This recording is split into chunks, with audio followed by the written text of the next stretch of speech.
Tabitha Duncan from Muskegon, Michigan, Athena Cage from Russellville, Kentucky, and Levon Battle from Birmingham, Alabama, better known as Kut Klose, formed the trio in Atlanta, Georgia in 1993 when they were all in their early to mid-20s.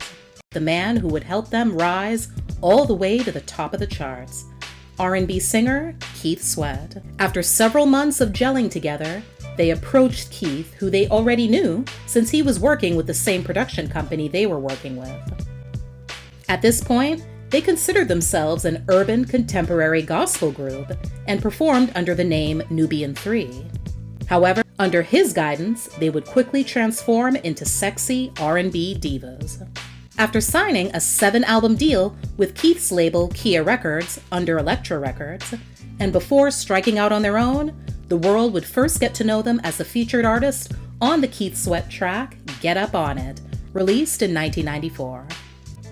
The following year, their debut single and biggest hit to date, I Like, dropped in February 1995. The song made it into the top 40, peaking at the number 34 position on the Billboard Hot 100, and grabbed the number 8 spot on the Hot R&B Hip Hop Songs chart. Their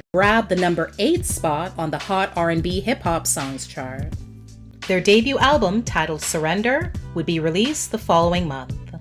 By 1996, another Keith Sweat collab would hit the streets and be a very successful experience for both parties.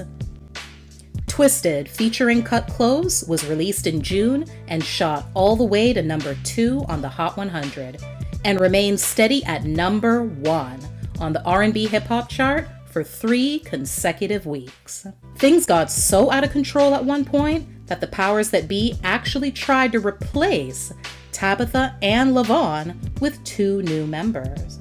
And, according to Tabitha, Athena was in on it as well. Also, a few months after Twisted dropped, another hit was released off of his album called Nobody, featuring Athena Cage. Naturally, all the drama pulled the trio apart, and nothing much was heard from them for the next 14 years. The biggest reason for such a long absence was the fact that individually and collectively, the ladies were still tied to their record label and legally couldn't pursue other avenues to distribute their music.